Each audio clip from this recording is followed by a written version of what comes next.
Santosh Singh channel में आप लोगों को स्वागत है।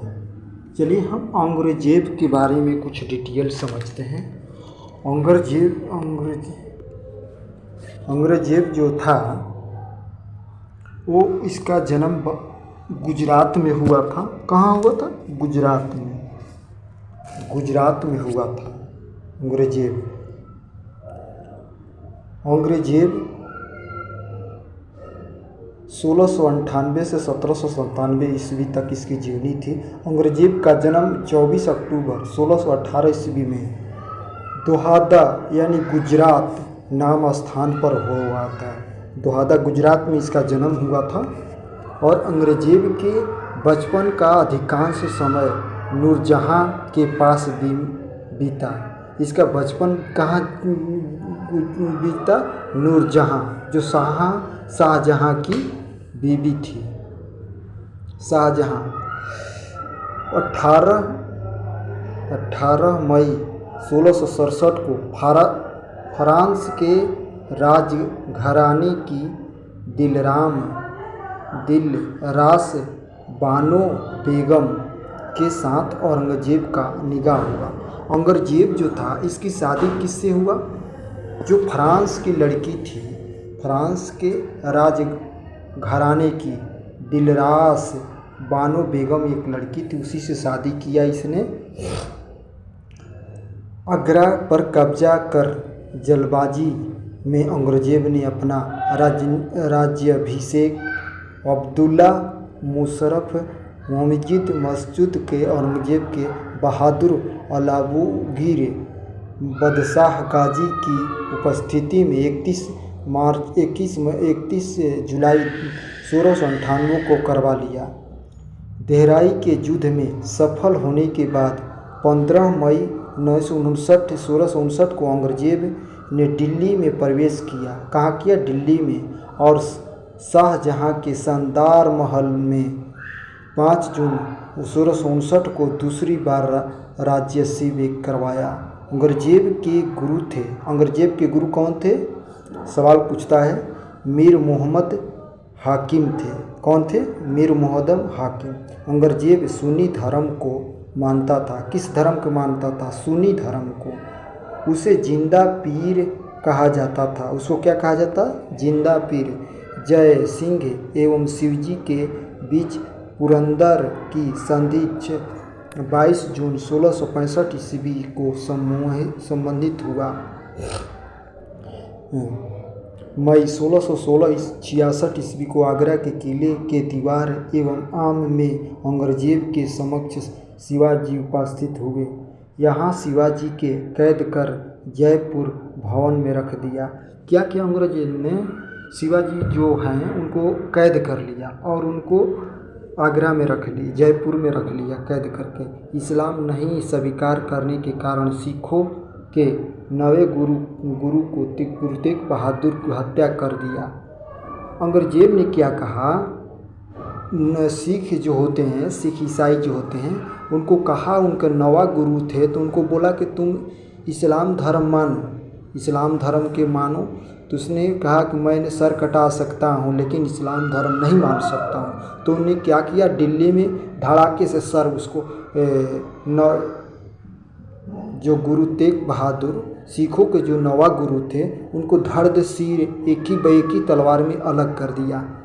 और दिल्ली के करवा दिया, एक धड़ सिर अलग कर दिया उसको औरंगजेब ने, जब उनके इस्लाम धर्म को मानने से इनकार किया। तो ऐसा था औरंगजेब।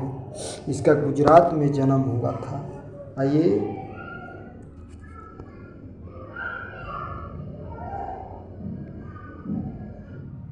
अब चलिए औरंगजेब के बारे में हम आपको पूरी कहानी बताएंगे।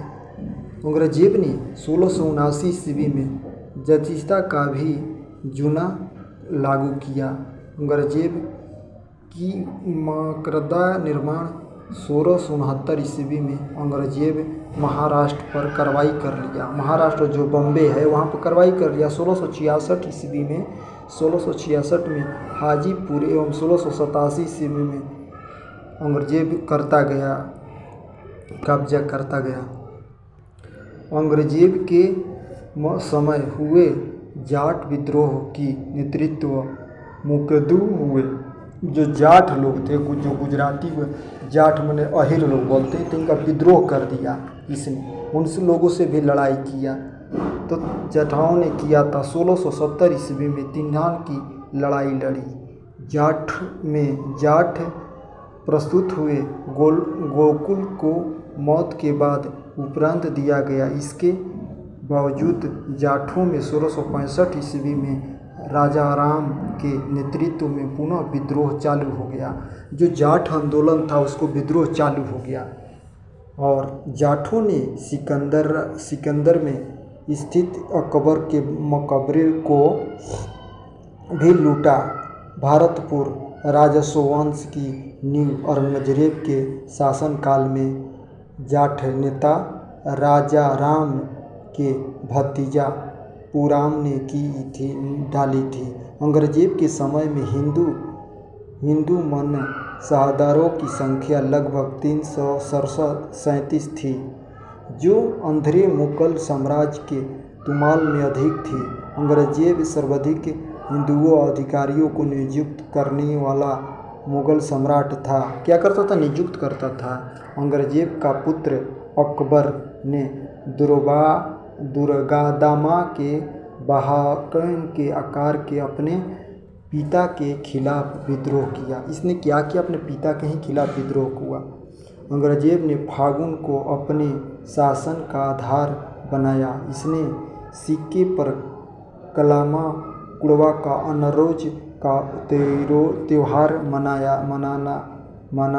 भाम को खेती के करना, गाना बजाना, झरोरा दर्शन, लुगदामा प्रयाद। इसी धर्म को ने सम्राट को उसने जन्मदिन पर सोने चांदी और अन्य वस्तुओं को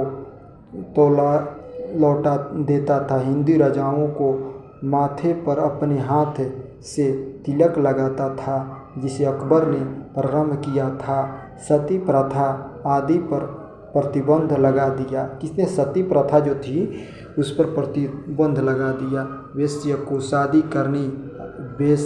शादी करने अथवा देश छोड़ देने के आदेश दिया और दरबार में होती दिवाली आदि त्योहार मानने बंद कर दिया। उसने क्या किया? जो वेश्या होती है औरतें, तो उसको देश छोड़ने को कह दिया, यानी देश छोड़ के दूसरे देश में चले जाओ, उसने कह दिया। और दिवाली जैसे पूजा होता था उसको देखने से मना कर दिया वेश्या लोगों को। होली दिवाली आदि को देखने से मना, दरबार में होली देखने से मना कर दिया। त्यौहार मनाने बंद कर दिया, उसको मानना बंद कर दिया इसने।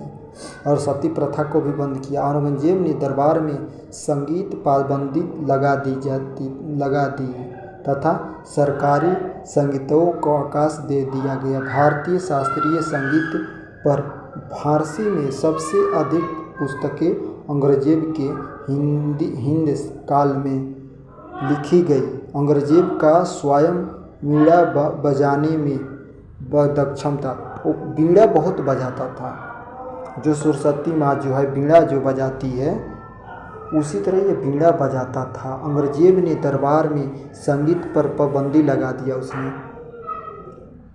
औरंगजेब ने 1665 ईस्वी में हिंदू मंदिरों को तोड़ने का आदेश दिया। क्या किया? 1665 ईस्वी में इसने हिंदू के जितने मंदिर थे सबको तोड़ने का आदेश दे दिया। इसके शासन काल में तोड़ने गए प्रमुख मंदिरों में पाटन का सोमनाथ का मंदिर है। जो सोमनाथ गुजरात में आपने देखे, अहमदाबाद से यानी सोमनाथ मंदिर जो है ये मोरबी से आपको 237 किलोमीटर पड़ता है। यहाँ अहमदाबाद से नज़दीक में है, 300 किलोमीटर 400 किलोमीटर को करीब में पड़ेगा। उस सोमनाथ मंदिर को तोड़ा दिया पहली बार। बनारस का विश्वनाथ मंदिर, जो बनारस में विश्वनाथ मंदिर है, उसको तोड़ने का आदेश दे दिया। वीर सिंह देव द्वारा जहांगीर कला में मथुरा में निर्मित केशव देव का राम मंदिर को भी तोड़वा दिया। राम मंदिर को भी तोड़वा दिया था। राय केशव देव राय के मंदिर को भी तोड़वा दिया। औरंगजेब की मृत्यु 20 फरवरी 1707 ईस्वी को हुई। इसके खुलदाबाबा जो अब रोजा कहलाता है। रोजा को पहले क्या कहता? खुलदा बाबा कहा जाता था, अब रोजा कहा जाता है, में दफनाया गया है। औरंगजेब के समय सूबों की संख्या 20 थी। औरंगजेब दाउलत एवं हर्ष काफिरों का देश को दाउल इस्लाम का देश में परिवर्तित करने का अपना महत्वपूर्ण लक्ष्य मानता था। औरंगजेब के शासनकाल में मुगल सेना में सर्वाधिक हिंदू सेनापति थे। फ्रांसीसी यात्री फोक्सिस ने बगनियर औरंगजेब के चिकित्सक थे। ये क्या थे? डॉक्टर थे औरंगजेब के। मुगल साम्राज्य के समय यह औरंगजेब ने भारत पर मराठा पर बहुत विद्रोह किया इसने। और जो सोमनाथ मंदिर जो है, मंदिर को तोड़वा दिया। बनारस में एक मंदिर था, हिंदू मंदिर था, विश्व हिंदू मंदिर, उसको भी तोड़वा दिया। देश दे दिया तोड़वाने के लिए औरंगजेब ने।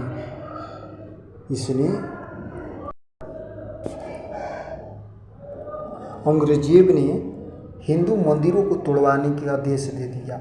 और जैसे सोमनाथ मंदिर था गुजरात में, जो सोमनाथ मंदिर है अहमदाबाद से 200-300 किलोमीटर के नज़दीक पड़ता है, उसको तोड़वा दिया। बनारस में एक मंदिर था, उसको तोड़वा दिया। मथुरा में एक मंदिर था, राम राय जी का मंदिर था, उसको भी तोड़वा दिया। पहले हिंदुओं को मंदिर तोड़वाने का आदेश दिया 1665 ईस्वी में। 1665 में अंग्रेज तोड़वाने का आदेश दे दिया औरंगजेब ने। औरंगजेब बहुत शक्तिशाली और इसकी सेना लगभग 9 लाख सेना थी। ये सबसे ज़्यादा अपना पैसा खर्चा करता था किस पर? सेनाओं पर खर्चा करता था। इसका सेना कम से कम 9 लाख थे और ज़्यादा इसका जो था पैसा, उसके ज़्यादा पैसा खर्चा करता था इस सेनाओं पर। और इसका जो बात नहीं मानता था उसको धड़ाक से सिर अलग कर देता था। औरंगजेब का ये बहुत कड़ा शासन था, इसने धड़ाक से सिर अलग कर देता था। जैसे मान लीजिए इस्लाम धर्म जो गुरु तेग बहादुर जी हैं, इस्लाम धर्म के नवा जो गुरु हैं दिल्ली में थे, तो उनको कहा कि तुम इस्लाम धर्म मानो। इस्लाम धर्म मानने से इनकार कर दिए तो उनको बोले कि मैं सर कटा सकता हूँ लेकिन इस्लाम धर्म नहीं मानूंगा। हम इस्लाम धर्म जो है मैं नहीं मानूंगा, मैं ईसा धर्म को ही मानूंगा। तो उसको धड़ाक से सर अलग करवा दिया नवा गुरु को। देखिए, और जब ये जो बुढ़ा हो गया था, यानी 90 साल का भी उम्र में भी 90 साल की उम्र हो गया, फिर भी ये युद्ध में 10-12 लोग आगे पीछे पालकी पर बैठ कर ये जाता था। ये कभी हार नहीं मानता था। औरंगजेब जो था वो 10-12 लोग आगे थे, 10-12 लोग पीछे थे और पालकी में जाता था। सेना बूढ़े होने के बाद भी जब लड़ाई होती थी वहाँ पर ये जाता था और वहाँ पर सेना कमांडो को कमांड करता था और सलाह देता था और प्रोत्साहन करता था। इसने औरंगजेब ने शक्तिशाली बहुत बड़ा था, कभी हार नहीं माना। कुछ न कुछ बेचैनी होती थी। लाठी पर रातों में सेना के सामने लाठी लेकर चलता था, फिर भी हार नहीं मानता था। और ये क्या करते थे, ये सेनाएं 10-12 लोग, 12 पीछे 12 आगे, तो ये पालकी को 10-12 लोग रहेंगे तो मान लीजिए 50 किलो का भी वजन रहेगा, तो इसको लेके दौड़ने ये लोग दौड़ते थे। इस पर तोप भी चलाया गया, अगल बगल तोप गिरा, फिर भी मर जाने की भी कोशिश करता था लेकिन मरना नहीं चाहता था। फिर भी सोचता था कि मैं लड़ता रहूं। सबसे ज़्यादा अपना खर्चा सेनापति पर ही खर्चा करता था इसने औरंगजेब। ये पालकी पर बूढ़ा होने के बाद भी ये चाहता था और सेना की लड़ाई देखिए लड़ता था। ये मराठा को जो जाट थे, जाट जो हम गुजरात में कहते, जाट जो बोलते थे अहिर लोग को बोलते हैं। बिहार में हम जाट जाति को किसको बोलते हैं? जाट जाति अहिर लोग को बोलते हैं। जाट जात के लोग जो थे उनमें विद्रोह करवा दिया और जो अहिर, देखिए बिहार में अहिर बोला जाता है, और जाट लोग बोले जाते हैं ये गुजरात में नहीं, ये दिल्ली में जाट बोले जाते हैं, गुड़गांव में जाट बोले जाते हैं, राजस्थान में भी ये लोग जाट बोले जाते हैं। जाटों में विद्रोह करा दिया राजपूतों में, और जो शिवाजी थे मराठा थे, मराठा छत्रपति शिवाजी स्टेशन अपने दिल्ली में छत्रपति शिवाजी जो महाराष्ट्र में एक शिवाजी बना है, रेलवे स्टेशन बना है, उनसे भी लड़ाई लिया और मराठाओं में विद्रोह करवा दिया, उसने लड़ाई करवा दिया और खूब लड़ाई चली, वहाँ पर भी कब्जा कर लिया इसने। देखिए किस तरह से सेना पर जवानी में खूब लड़ाई है, जिस तरह खूब लड़ी मर्दानी थी, वो तो झांसी वाली रानी थी, उस तरह से इसने खूब लड़ा। बूढ़े होने के बावजूद भी ये लड़ता रहा। ये देखिए इसने तोप से लड़ाई करता रहा औरंगजेब, अपनी कभी ज़िंदगी में हार नहीं मानता था। मराठाओं में विरोध करा दिया, हिंदुओं का मंदिर तोड़वाने लगा और अपना धर्म ज़्यादा ये इस्लाम धर्म को प्रेरित करता था, और सती प्रथा को भी अंत कर दिया इसने। और जो बेश्या लोग थी, जो बेश्या होती है जिसको रंडी बोला जाता है, जो समाज में लोग बोलते हैं, वो लोग मजबूर होते हैं तब बनते हैं लोग। जो लड़कियां होती है मजबूर होने पर बेश्या, उसको रंडी बोलते हैं लोग। ये गलत। तो उसको क्या करता था, होली दिवाली जैसे त्यौहार होता था उसको अपने महल में देखने नहीं देता था, बंद कर दिया और उसको अपने देश से बाहर जाने के लिए आदेश दे दिया। और देखिए हाथी घोड़ा से ये चल नहीं सकता था तो ये पालकी पर जाना पसंद किया। जब हाथी घोड़े पर बूढ़ा हो गया तो नहीं चल सकता था, तो इसे हाथी घोड़े पर नहीं चल सकता था तो इसने क्या करता था, अपने सैनिकों को लेकर पालकी पर चलता था, इस तरह से जाता था पालकी पर। औरंगजेब देखो अकेले लड़ता था, ये देखो किस तरह से लड़ता था औरंगजेब। मराठाओं की लड़ाई में खूब लड़ा और विद्रोह करवा दिया। ये चाहता अगर नहीं होते, अगर ये लड़ाई नहीं लड़ता तो यहाँ पर अंग्रेज नहीं आते। इसी के कारण मराठाओं में हिंदुओं में विद्रोह करवा दिया और इसी के मौका देख के यहाँ पर अंग्रेज जो थे यहाँ पर व्यापार करने के लिए आए और यहाँ पर ये रहने लगे। अगर इसने शरण दे दिया, अगर नहीं दिया होता तो आज हमारा देश 100 सालों तक कोई इस पर हिम्मत नहीं करता कि यहाँ पर आ जाता और यहाँ पर राज करता। फिर कितने दिनों के बाद यहाँ पर इसने मंदिर तोड़वा कर यहाँ पर मस्जिद बनवाया। यही है औरंगजेब, यही है। देखिए किस तरह से लड़ रहा है औरंगजेब। जब घोड़े पर नहीं चल सकता था तो ये चेथी पर लड़ने लगा। इसकी 3 बीवियाँ थी। ये देखिए, ये फ्रांस के एक राजा घर की लड़की थी, उससे ये शादी किया और इसके गुलाब के फूल दे रहा है। देखिए यही अंग्रेज साहब हैं जो हमेशा राज करना चाहते थे। देखो औरंगजेब बहुत शक्तिशाली था, इसने तो अपने ज़्यादा से ज़्यादा सैनिकों पर ही खर्चा करता था और बूढ़े होने के बाद भी लड़ता रहा औरंगजेब। थैंक यू दोस्तों। अगर आपको अच्छा लगे तो लाइक करें, सब्सक्राइब करें और बेल घंटी को दबाएं। औरंगजेब बहुत शक्तिशाली था। इसके जन्म गुजरात में हुआ था। इसके 3 बेटे थे। ये तो अपने बेटों को भी मरवा दिया। इसके खिलाफ जो भी आता था इसकी एक ही सज़ा था, मौत।